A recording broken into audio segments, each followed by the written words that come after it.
दिवसाची सुरुवात येशूबरोबर.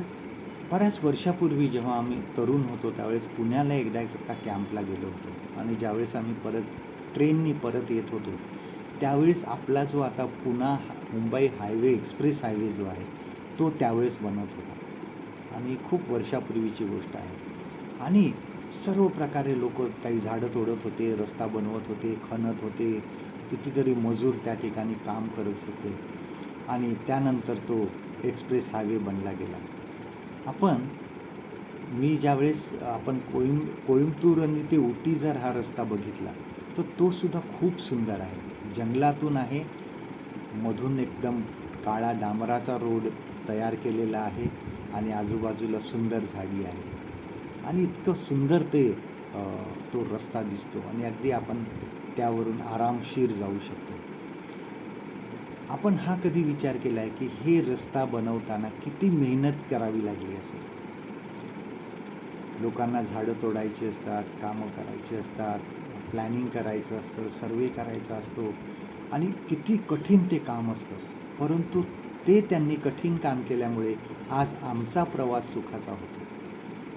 आपण ख्रिस्ती विश्वासणाऱ्यांच्या बाबतीत सुद्धा असंच आहे. आमच्या मागच्या पिढ्यांनी जो कष्ट केले, जो रस्ता बनवला, जी मेहनत केली, त्यावरून आज आम्ही चालत आहोत आणि आपली ही जबाबदारी आहे की आम्ही सुद्धा तो रस्ता नीट ठेवायचा आहे.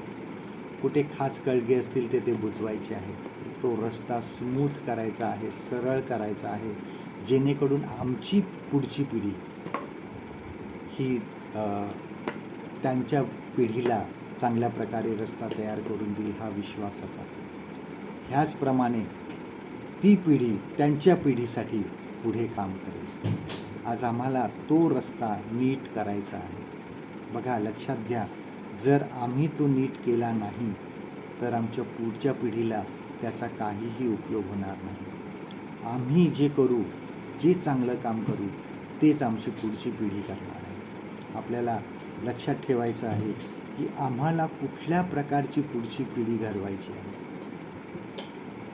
आम्हाला जे काही करायचं आहे ते आम्हाला असा आदर्श घालून द्यायचा आहे की ते आमची पुढची पिढी विश्वासात दृढ राहील.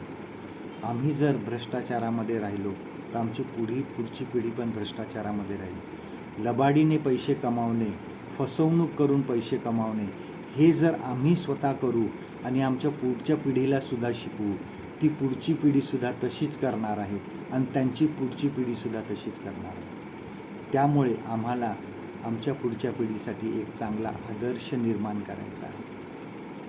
आम्ही कुठला रस्ता निर्माण करतो हे खूप महत्त्वाचं आहे. आजचं देवाचं वचन आपल्यासाठी हे आहे, इब्री लोकासपत्र 12 अध्याय 13 वचन, हिब्रूज चॅप्टर 12 and verse 13. आणि आपल्या पायासाठी सरळ वाटा करा, यासाठी की लंगड्यांचा संधिभंग होऊ नये, तर उलटा तो बरा व्हावा. परमेश्वर करो आजचा दिवस तुमचा आशीर्वादित करो.